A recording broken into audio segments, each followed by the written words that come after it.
नमस्कार दोस्तों, हमारे YouTube channel Sainwal classes for Uttarakhand में आप सभी का हार्दिक स्वागत है। दोस्तों, इस वीडियो लेक्चर में हम बात करेंगे इंडियन ज्योग्राफी यानी भारत के भूगोल से संबंधित एक इम्पोर्टेंट टॉपिक है जिसका नाम है भारत में कृषि। तो इस टॉपिक के बारे में हम चर्चा करेंगे। जितने भी हमारे एग्ज़ाम के पॉइंट ऑफ व्यू से, चाहे सेंटर के हों या स्टेट के एग्ज़ाम हों, तो भारत में कृषि से रिलेटेड काफ़ी सारी चीज़ें यानी काफ़ी क्वेश्चन बनते हैं इस टॉपिक से।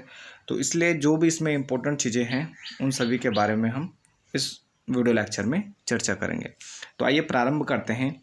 सबसे पहले भारत का जो कुल क्षेत्रफल है उसका जो 51% भाग है उसमें क्या है, हमारी कृषि की जाती है। यानी 51% में हमारी कृषि की जाती है और 4% भाग में चारागाह क्षेत्र हैं और 21% भाग में वन है और 24% भाग क्या है, बंजर तथा बिना उपयोग वाली भूमि वाला क्षेत्र है। यानी जो हमारी अगर भारत में कृषि की बात करें तो कृषि केवल कितने कितने प्रतिशत क्षेत्र पर होती है, तो ये होती है 51% भाग पर कृषि की जाती है, 4% भाग पर चारागाह है, 21% भाग पर वन है और 24% भाग पर क्या है, बंजर तथा बिना उपयोग वाली भूमि है। कृषि की अगर हम बात करें तो संविधान में यह राज्य सूची का विषय है। कई बार ये भी पूछा जाता है कि यह जो विषय है यह किस सूची का विषय है। 7वीं अनुसूची में 3 सूचियों का वर्णन है जिसमें राज्य सूची, केंद्र सूची और समवर्ती सूची, 3 सूचियां रखी गई हैं जिसमें कृषि को राज्य सूची का विषय बनाया गया है। यह 7वीं अनुसूची की प्रविष्टि 14 में यह शामिल है। यानी यह 7वीं अनुसूची में और यह राज्य सूची का विषय है। राष्ट्रीय कृषक आयोग NFC ने एक सिफारिश की थी 4 अक्टूबर 2006 को कि जो ये कृषि है इसे राज्य सूची से हटाकर क्या किया जाए, समवर्ती सूची में रखा जाए। तो ये आपको ध्यान रखना है कि ये सिफारिश किसने की थी, राष्ट्रीय कृषक आयोग NFC के द्वारा यह सिफारिश की गई थी 4 अक्टूबर 2006 को। और इस सिफारिश में कहा गया था कि राज्य सूची से हटाकर कृषि विषय को समवर्ती सूची में रखा जाए। भारत के अंतरिम मंत्रिमंडल 1946 और स्वतंत्र भारत के पहले मंत्रिमंडल में 1947 ईस्वी में कृषि एवं खाद्य मंत्री कौन थे, डॉक्टर राजेंद्र प्रसाद कृषि एवं खाद्य मंत्री बने थे। देश की कुल श्रम शक्ति की बात करें तो देश की कुल श्रम शक्ति का 48.9% भाग क्या है, कृषि या उससे संबंधित उद्योग धंधों में लगा हुआ है। यानी लगभग 49% लोग क्या हैं, जो कृषि कार्य है या उससे संबंधित जो उद्योग धंधे हैं उनसे अपनी आजीविका चला रहे हैं। तो लगभग 49% लोग क्या हैं, इसमें जो देश की कुल श्रम शक्ति है तो उसमें से 49% लोग क्या हैं, कृषि और उससे संबंधित उद्योग धंधों में काम कर रहे हैं। इसके बाद है फसल उत्पादन। फसल उत्पादन की बात करें तो फसल उत्पादन में 47% भाग क्या है, यहाँ पर 47% भाग पर चावल की खेती की जाती है, 14% भाग पर गेहूं की खेती की जाती है। जो मुख्य फसलें हैं, चावल की बात करें तो विश्व का 21.7% जो चावल का उत्पादन होता है वह भारत में किया जाता है। और भारत क्या है, चावल उत्पादन में विश्व में भारत का कौन सा स्थान है, तो विश्व में भारत का चावल उत्पादन में दूसरा स्थान है और पहले नंबर पर है चाइना। चीन पहले पे आता है और दूसरा है भारत चावल उत्पादन में।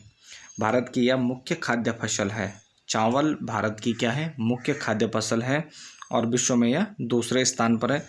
IR-20 क्या है, चावल की एक किस्म है। इस प्रकार के प्रश्न भी पूछे जाते हैं कि IR-20 क्या है, तो ये आपको ध्यान रखना है कि IR-20 क्या है, चावल की एक किस्म है। गेहूं की बात करें तो 14% भाग पर या जितने फसल उत्पादन होता है उसके 14% भाग पर क्या होता है, गेहूं उगाया जाता है। विश्व की बात करें तो विश्व का 12% जो गेहूं है वह भारत में उत्पादन किया जाता है। और राज्यों में बात करें भारत में तो प्रथम स्थान पर उत्तर प्रदेश आता है। उत्तर प्रदेश राज्य है जिसमें सबसे अधिक गेहूं का उत्पादन किया जाता है। और प्रति हेक्टेयर की हम बात करें तो प्रति हेक्टेयर में पंजाब पहले स्थान पर आता है गेहूं के उत्पादन में। इसके बाद देखें हरित क्रांति का सर्वाधिक जो प्रभाव पड़ा था, हरित क्रांति जब हुई थी तो उसका जो सर्वाधिक प्रभाव पड़ा था वह पड़ा था गेहूं और चावल की कृषि पर। यानी जो ये मुख्य खाद्यान्न है गेहूं और चावल, इनकी उत्पादन पर हरित क्रांति का सर्वाधिक प्रभाव पड़ा और इनका उत्पादन इस क्रांति से हमें इस क्रांति से काफ़ी बढ़ा था। इसके बाद विभिन्न प्रकार की कृषि विधियों की बात करें तो सेरीकल्चर कहा जाता है रेशम कीट पालन को। सेरीकल्चर रेशम कीट पालन को। एपीकल्चर क्या है? मधुमक्खी पालन से संबंधित है। पिसीकल्चर है मत्स्य पालन। पिसीकल्चर क्या है? मत्स्य पालन। फ्लोरिकल्चर है फूलों का उत्पादन। फ्लोरिकल्चर में फूलों का उत्पादन किया जाता है। विटिकल्चर है अंगूर की खेती करना, यानी अंगूर का उत्पादन विटिकल्चर में आता है। बर्मीकल्चर में आता है केंचुआ पालन। पोमोकल्चर में आता है फलों का उत्पादन करना। पोमोकल्चर फलों का उत्पादन करना। ओलेरीकल्चर, इसमें सब्जियों का उत्पादन किया जाता है। ओलेरीकल्चर सब्जियों का उत्पादन। हॉर्टिकल्चर, ये तो आप लोग जानते होंगे, बागवानी से संबंधित है। एरोपोनिक, इसमें हवा में पौधे उगाना। हाइड्रोपोनिक्स, और इसमें जल में पौधे उगाना यानी मृदा रहित कृषि करना। तो ये दोनों आपको ध्यान रखने हैं, ये दोनों इम्पोर्टेंट हैं। एरोपोनिक यानी हवा में पौधे उगाना और हाइड्रोपोनिक जल में पौधे उगाना यानी मृदा रहित कृषि कहा जाता है। तो ये कृषि की विभिन्न विधियां हैं जो लगातार इनसे रिलेटेड प्रश्न क्या है एग्जामों में पूछे जाते हैं, तो ये आपको ध्यान रखने हैं। नेक्स्ट है हरित क्रांति यानी ग्रीन रेवोल्यूशन। हरित क्रांति की भारत में बात करें तो हरित क्रांति का जनक भारत में कहा जाता है डॉक्टर MS स्वामीनाथन को।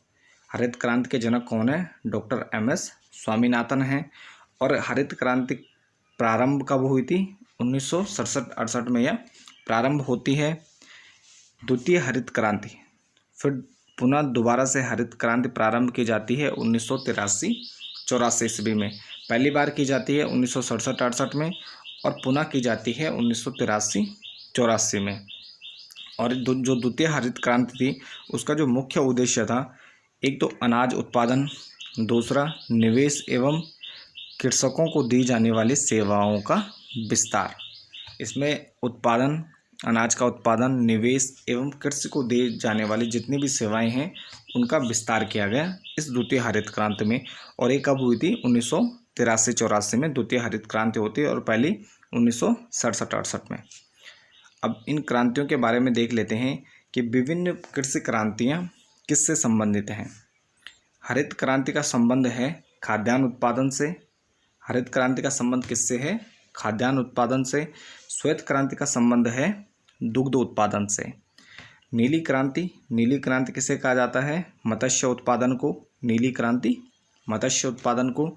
भूरी क्रांति का संबंध है उर्वरक उत्पादन से। रजत क्रांति का संबंध है अंडा उत्पादन से। कृष्ण क्रांति का संबंध है बायोडीजल उत्पादन से। और गुलाबी क्रांति कहा जाता है झींगा मछली उत्पादन से। तो ये जो नीली क्रांति है और गुलाबी क्रांति है, ये आपको थोड़ा ध्यान रखना है कि नीली क्रांति में सभी जो जितनी भी मछलियाँ होती हैं उनके लिए, और गुलाबी क्रांति झींगा मछली के लिए की गई थी। बादामी क्रांति की बात करें तो बादामी क्रांति मसाला उत्पादन से संबंधित है। सुनहरी क्रांति फल उत्पादन से। अमृत क्रांति नदी जोड़ो परियोजना है, यानी नदियों को जोड़ने की परियोजना है। गोल क्रांति है आलू उत्पादन से। और स्वर्ण क्रांति है बागवानी से। और खाकी क्रांति कहा जाता है चमड़ा उत्पादन से। यानी खाकी क्रांति किससे संबंधित है? ये चमड़ा उत्पादन से संबंधित। श्वेत क्रांति की बात करें तो श्वेत क्रांति के जनक माने जाते हैं डॉक्टर V कुरियन। श्वेत क्रांति के जनक कौन है? डॉक्टर V कुरियन है। तेलहन प्रौद्योगिक मिशन की स्थापना कब की गई थी? तेलहन प्रौद्योगिक मिशन की स्थापना की गई है 1986 में। उर्वरक उत्पादन की बात करें तो उर्वरक उत्पादन में चीन सबसे पहले स्थान पर है, दूसरे स्थान पर है अमेरिका और तीसरे स्थान पर है हम यानी भारत। भारत का उर्वरक उत्पादन में तीसरा स्थान है। और जो पोटेशियम उर्वरक होता है यह पूरी तरह क्या किया जाता है, आयात किया जाता है, या पूरी तरह बाहर के देशों पर निर्भर है। और उर्वरक उत्पादन में भारत का क्या है, तीसरा स्थान है। उत्पादन में भारत का पहला स्थान, यानी ऐसी कौन सी प्रमुख चीज़ें हैं जिसमें भारत का उत्पादन में पहला स्थान है, तो इनमें है आम, केला, चीकू, खट्टे नींबू, काजू, काली मिर्च, नारियल, अदरक और हल्दी। तो इन सब में भारत का उत्पादन में पहला स्थान है विश्व में। आम, केला, चीकू, खट्टे नींबू, काजू, काली मिर्च, नारियल, अदरक और हल्दी, इन सब में पहला स्थान भारत का है। इसके बाद फल सब्जियों के उत्पादन की बात करें तो फल सब्जियों के उत्पादन में पहला है चीन का और दूसरा है भारत को, यानी फल सब्जियों के उत्पादन में भारत का स्थान क्या है, दूसरा है। तंबाकू उत्पादन की बात करें तो तंबाकू उत्पादन में भारत का स्थान तीसरा स्थान है। चाय के से संबंधित फैक्ट की बात करें तो चाय से संबंधित महत्वपूर्ण तथ्य हैं कि खेती सबसे पहले 1840 में ब्रह्मपुत्र घाटी यानी असम में प्रारंभ की गई थी। यह ब्रिटिश काल में प्रारंभ हुई थी। कब हुई, 1840 में असम में ब्रह्मपुत्र घाटी में। चाय पत्तियों में कैफीन और टैनिन पाया जाता है। चाय की पत्तियों में क्या पाया जाता है, कैफीन और टैनिन पाया जाता है। और सर्वोत्तम चाय उत्पादित कहाँ की जाती है भारत में, तो सर्वोत्तम चाय उत्पादित की जाती है दार्जिलिंग में, पश्चिम बंगाल में। और उलंग किस्म की चाय का उत्पादन किस देश में किया जाता है, तो ये ताइवान में किया जाता है उलंग किस्म की चाय। फसल उत्पादन में प्रमुख राज्यों की अगर हम बात करें तो चावल उत्पादन में प्रमुख राज्य हैं पश्चिम बंगाल, उत्तर प्रदेश और पंजाब। यानी सबसे पहला स्थान किसका है, पश्चिम बंगाल का है। सर्वाधिक चावल पश्चिम बंगाल में उत्पादित किए जाते हैं। और गेहूं की बात करें तो गेहूं का उत्पादन सर्वाधिक उत्पादन उत्तर प्रदेश और दूसरा पश्चिम बंगाल में किया जाता है। तो यानी सर्वाधिक उत्पादन करने वाला राज्य कौन सा है, उत्तर प्रदेश है। सुपारी व कॉफ़ी की बात करें तो कर्नाटक में सर्वाधिक उत्पादन किया जाता है। प्राकृतिक रबड़ केरल में उत्पादित किया जाता है। मसाला आंध्र प्रदेश में, केसर जम्मू कश्मीर में, बाजरा राजस्थान में, जूट पश्चिम बंगाल में, गन्ना उत्तर प्रदेश में और प्याज सबसे ज़्यादा महाराष्ट्र में उत्पादित की जाती है। जैविक खेती करने वाला पहला राज्य, जैविक खेती करने वाला पहला राज्य कौन सा है, जैविक खेती करने वाला पहला राज्य है सिक्किम। दूसरा, अंगूरों की पैदावार के लिए प्रसिद्ध स्थान, तो अंगूरों की पैदावार के लिए प्रसिद्ध स्थान है नासिक। नासिक में अंगूरों की काफ़ी पैदावार होती है, यानी काफ़ी उत्पादन किया जाता है। ऋतुओं के आधार पर अगर फसलों का वर्गीकरण करें तो इसमें फसलों को मुख्यतः तीन भागों में बांटा जाता है, जिसमें रबी फसल, खरीफ फसल और जायद की फसलें हैं। रबी फसल, खरीफ फसल और जायद की फसलें हैं। रबी फसल की बात करें तो इसकी बुवाई अक्टूबर नवंबर में और कटाई होती है मार्च अप्रैल में। बुवाई अक्टूबर नवंबर और कटाई मार्च अप्रैल में होती है। इसकी जो मुख्य फसलें हैं जिसमें गेहूँ, चना, जौ, मटर, सरसों, आलू, राई और अलसी प्रमुख हैं। तो ये आपको ध्यान रखने हैं दोस्तों। कई बार डायरेक्ट यहाँ से क्वेश्चन पूछा जाता है कि निम्न में से कौन सी फसल रबी की है या खरीफ की है, तो गेहूँ, चना, जौ, मटर 4 ऑप्शन दे देगा आपको। तो आपको ध्यान रखना है कि कौन सी फसल किस समय पे उगाई जाती है। तो गेहूँ, चना, जौ, मटर, सरसों, आलू, राई और अलसी क्या है, ये सब रबी की फसलें हैं। नेक्स्ट है खरीफ की फसल। खरीफ की फसल की बुआई होती है जून जुलाई में और कटाई होती है नवंबर दिसंबर में। इसकी मुख्य फसलों की अगर हम बात करें तो धान, गन्ना, तिलहन, ज्वार, बाजरा, मक्का, अरहर, कपास, मूंगफली, मंडुवा, तिल और सोयाबीन क्या है, प्रमुख फसलें हैं। धान, गन्ना, तिलहन, ज्वार, बाजरा, मक्का, अरहर, कपास, मूंगफली, मंडुवा और तिल और सोयाबीन क्या है, इसकी प्रमुख फसलें। और जायद में सब्जियों का उत्पादन किया जाता है मुख्यतः। इसके बाद भारत के प्रमुख कृषि अनुसंधान केंद्रों की अगर हम बात करें तो इसमें जो प्रमुख कृषि अनुसंधान केंद्र है और इनसे डायरेक्ट प्रश्न पूछे जाते हैं, तो ये आपको ध्यान रखने हैं। जो इम्पोर्टेंट है उनको मैंने यहाँ लिखा है। केंद्रीय चावल अनुसंधान केंद्र, तो केंद्रीय चावल अनुसंधान केंद्र कहाँ स्थित है? तो ये स्थित है कटक, उड़ीसा में। केंद्रीय चावल अनुसंधान केंद्र स्थित है कटक, उड़ीसा में। केंद्रीय कपास अनुसंधान केंद्र कहाँ स्थित है? केंद्रीय कपास अनुसंधान केंद्र स्थित है नागपुर, महाराष्ट्र में। नेक्स्ट है राष्ट्रीय गन्ना प्रजनन संस्थान, ये स्थित है कोयम्बटूर, तमिलनाडु में। और भारतीय गन्ना अनुसंधान केंद्र है लखनऊ में। तो ये दोनों आपको ध्यान रखने हैं। गन्ना प्रजनन संस्थान है कोयम्बटूर, तमिलनाडु में, और गन्ना अनुसंधान केंद्र है लखनऊ में, उत्तर प्रदेश में। केंद्रीय आलू शोध संस्थान कहाँ है स्थित है? ये शिमला में है, हिमाचल प्रदेश में। और राष्ट्रीय चाय अनुसंधान केंद्र कहाँ है? जोरहट, असम में यह स्थित है। और राष्ट्रीय कॉफ़ी अनुसंधान केंद्र है चिकमगलूर में। और केंद्रीय कृषि मौसम विज्ञान केंद्र कहाँ स्थित है? तो ये पूना में स्थित है। केंद्रीय कृषि मौसम विज्ञान केंद्र कहाँ है? पूना में स्थित है। भारतीय कृषि अनुसंधान IARI की स्थापना कब होती है?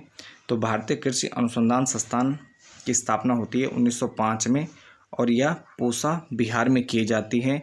और यह ब्रिटिश काल में होती है, लॉर्ड कर्जन के समय यह स्थापना की जाती है, पूसा। और इस संस्थान को पूसा संस्थान भी कहा जाता है, यह पूसा संस्थान के नाम से फेमस है। भारतीय कृषि अनुसंधान परिषद की स्थापना की जाती है ICAR की 23 मई 1929 को। और इसका वर्तमान में इसका मुख्यालय कहाँ स्थित है? तो इसका मुख्यालय है दिल्ली में स्थित। तो भारतीय कृषि अनुसंधान परिषद का मुख्यालय कहाँ स्थित है? दिल्ली में। और स्थापना 23 मई 1929 को इसकी स्थापना की जाती। तो ये थे भारत में कृषि से संबंधित कुछ इम्पोर्टेंट फैक्ट। तो इसके साथ ही इस वीडियो लेक्चर को यहीं समाप्त करते हैं। चैनल के साथ बने रहिएगा। धन्यवाद।